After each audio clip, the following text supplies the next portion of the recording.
Welcome, everybody. Hey, we're back here again for episode number 2 of Coyote Brotherhood Life Beyond the Field. I'm here joined with JR and Pat Cooper, and we've got the one and only Noah Shepard here, and can't wait to dive into some questions and talk a little bit about Noah's experience as a Yote. Obviously, was one of the guys that kind of put us on the map with some of the NFL coaches, getting more opportunities to kind of show what he's got. And that kind of blazed a trail for many other guys. But JR, why don't you go ahead and get us kicked off today? Yeah, great, David. Appreciate it. Noah, always a treat to be around you in any capacity, even though we're on Zoom, brother. I feel the love. So, yeah, just to get you going here, would you share with us just a quick recap on your background, where you're from, your experience playing with the Yotes, and just some memories that you have with your Coyote brothers? Yeah, absolutely. Hey, well, the pleasure's always mine, JR. I feel the love over here too in SD. And David and Pat, always good to be around you guys. But just thankful to be a part of this today. And, just kind of recapping who I am, Noah Shepard, Denver, Colorado, raised by a single mother, and, had an opportunity to, pursue my dream at the University of South Dakota. I had a lot of schools interested in my talents, I guess you could say, coming out of high school, but none wanted me to play the position of quarterback, and except for South Dakota. And so when it came down to it, quarterback was my love, quarterback was my passion, and South Dakota is where I needed to be. I took 2 official visits. South Dakota was the second one, and I committed before the trip was over. So I had the chance to rub elbows on that trip with Dan Skelly, Cole Quay, some of my lifelong friends that are still here today. And, we still have a very special bond. And, for those things, I'm forever grateful for the opportunity I had there. But realistically for me, when I got to Vermilion, it was a little bit of a shock, being a city kid and really just kind of adapting to life as what was, kind of what was now new world to me was very different. When people are stopping at streetlights and waving you by when they got a green light, I was like, what the heck's going on here? But really, built a love and a passion for not only USD, but the community of Vermilion, and had some great opportunities to get involved in the community with some youth, some church groups and those types of things.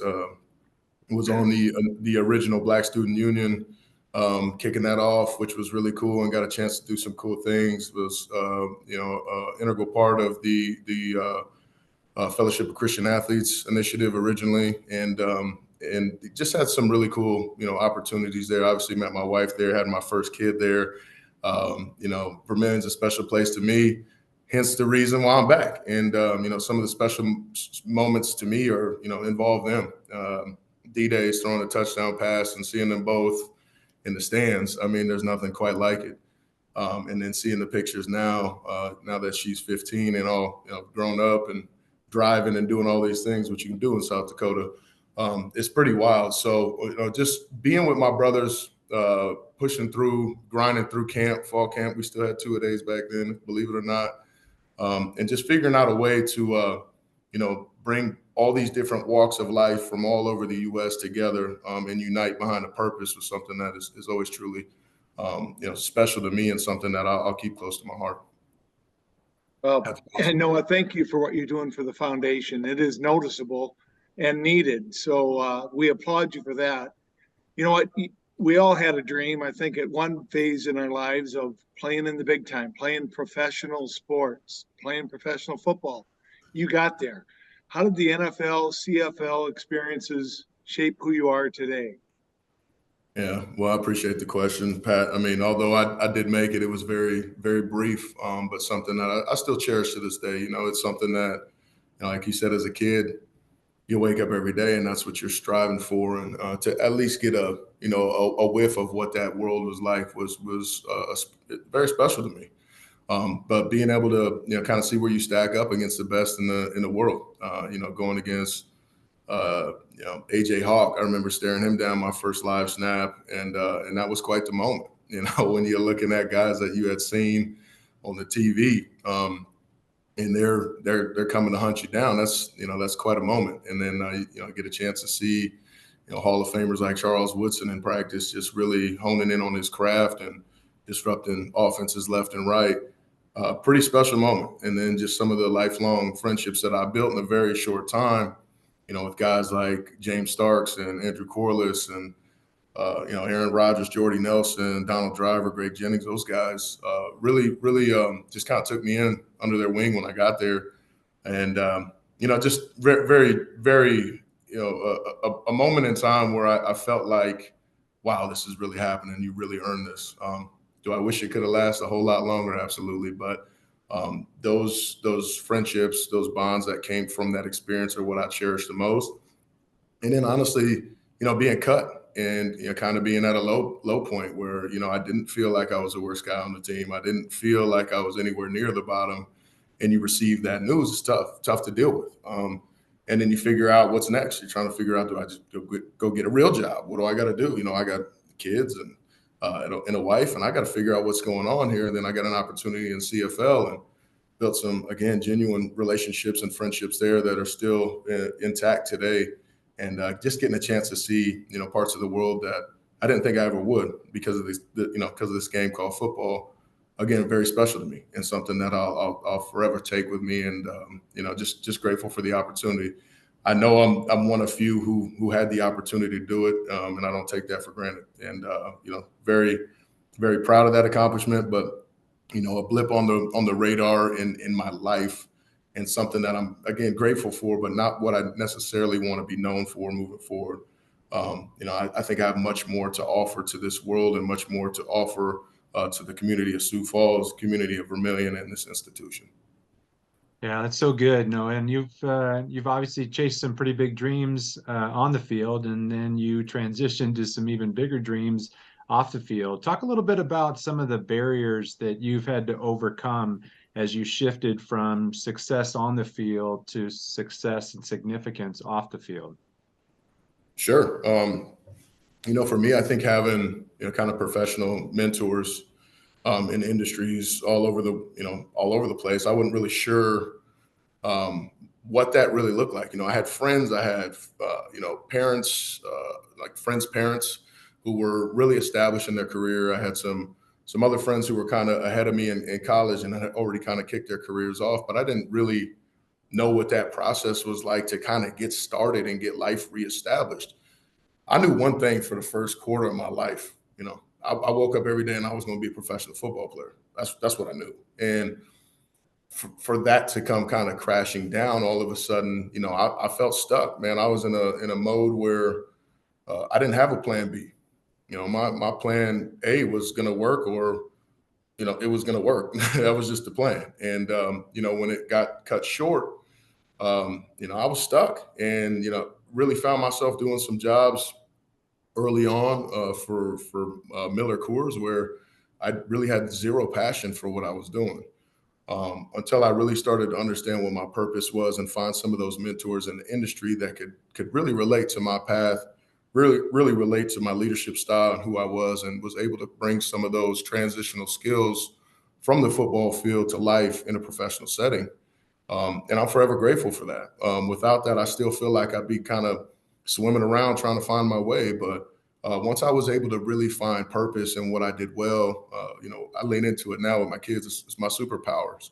And I know how to build relationships. I know how to talk with folks, and I love that. And I appreciate hearing people's journeys and their stories and their struggles, and then seeing how we can connect their passion back to ultimately now the institution that I care so deeply about. Again, first gen student, and USD has opened up doors for me that I never thought were possible. And that's truly the reason why I'm back today. I tell people day in and day out, this is a get to, not a got to for me. We've been very fortunate in our lives to have some things go our way. And, for that reason, we made the decision to come back to South Dakota and ultimately leave this institution better than we found it. And when I say we, I mean we as a family, because we're all invested in this thing. And again, just forever grateful for the opportunity to come back and hopefully provide some really great opportunities for generations to come. Wow, that's amazing. That message there, brother. Hey, so what's some advice you could share with some of the members of the Brotherhood, that would give them an edge to win, whether it's in their physical health, their life, or in the marketplace?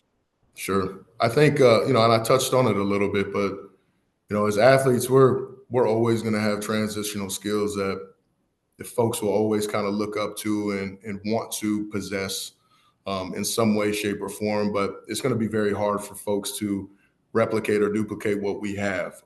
Those superpowers, those things that we've leaned into our entire life to be successful. You don't have to be good at everything. And I think that's one thing that I want people to really take away from this is, I struggled for a little bit in my life just thinking that I had to be great in everything. You have some success on the field, you have some success, in athletics, and there's a moment in time where it's almost instant gratification. You get the high fives as you're running off, you get the crowd roaring, you get all this stuff, and when you're sitting in an office and you complete a spreadsheet and you send an email, you don't get that. So for me, it was really trying to find ways to find small wins and kind of day-to-day tasks to replicate some of that, and then put myself in a position to, again, use those transferable skills to propel myself forward. So just adapting to life and being okay with, the process and how it may move a little bit slower, but trusting that process. And again, finding mentors that can trust and believe in you. And I think in the brotherhood itself, and this is for everybody who may be listening, guys, but we have polished professionals who have been through the mud, who have figured this thing out and are very, very successful in their careers. And we talked about this a couple years back as a brotherhood. They're willing to reach down and help you.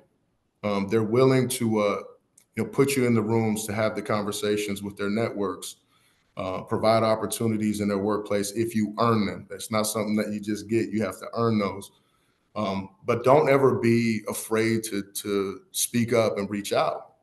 I mean, we all kind of struggle through this thing together. I think we all have similar struggles. But just understanding who your resources are, putting that ego aside, putting that pride aside, and saying, I truly have built a brotherhood and a network that can help me through whatever it is I'm dealing with. That's pretty special. And that's what I want people to take away from this is, regardless of what you're going through, we have the support system built in with this brotherhood to help us all be successful and all flourish in life, whether that's career-wise, whether that's, health and wellness-wise, whatever that is spiritually. And I know, a lot of folks go on spiritual journeys up and down, left and right, but we have a great prayer team and a great support system there. So put your ego aside and tap into these resources, fellas. I mean, there's a great opportunity for us to all band together as brothers and get through this. So that would be my message. Yeah. Awesome. Very good.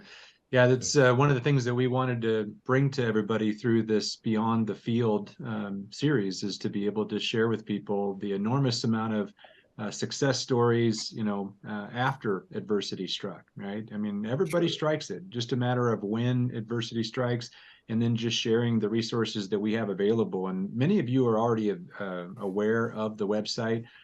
We just had it redone. It's an amazing website, has lots of great resources. It's got a directory. It's got a quick contact resource where you can get in touch with us.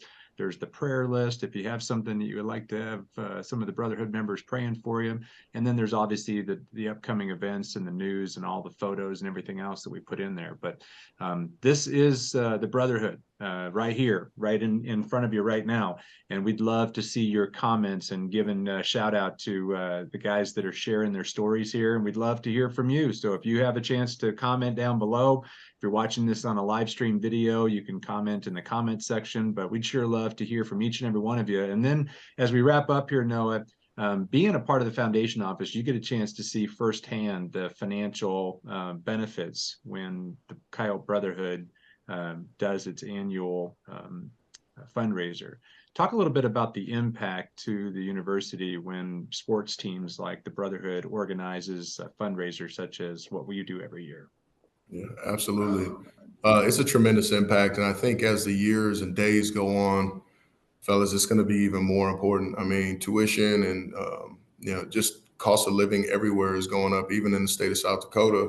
And from when we went to school, it's a heavy burden on a lot of these families. I mean, if you look at some of these kids who are coming in on partial scholarships or, walking on, I mean, an investment in college could be more than somebody's annual mortgage. I mean, if you put it in that sense. So what we're doing is we're providing opportunities for students to experience something they've never done and achieve things they never have thought were possible in their life.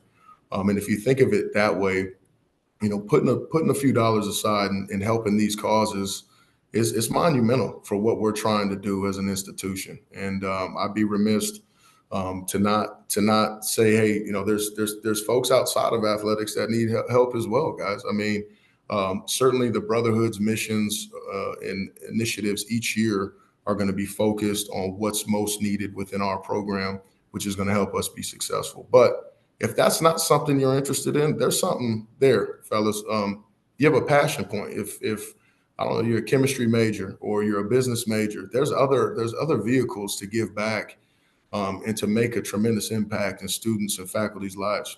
And it's a tremendous opportunity for us. It's a tremendous opportunity for our brand as the University of South Dakota, and ultimately, tremendous opportunity for us as the Brotherhood to leave a everlasting impact on this institution that we're all so grateful for. So, whatever you can do, it doesn't matter the amount.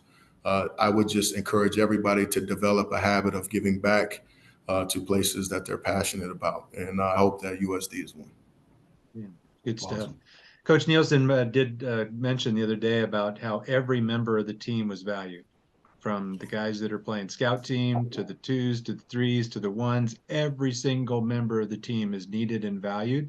And the same thing goes for the Brotherhood. No matter if you're given $20, you're given 50 or 10,000 or 100,000, every single one of us is valued. So we really appreciate getting 100% response and support, even if it's just doing the very minimum. So on behalf of the Brotherhood, Noah, thank you so much for all you've done for the university and all you will do, because we're expecting big things. We're expecting you to get into the Hall of Fame of people in leadership in South Dakota history. So we're looking forward to that. Hey, well, I greatly appreciate that. Appreciate the support, guys. And one last message for everybody. No matter what everybody's going through, just know, hey, tough times don't last, tough people do. And you got a support system here to get you guys through that. So stay strong, keep the faith, and appreciate everything you guys are doing for the Brotherhood. Awesome. See you guys. Awesome.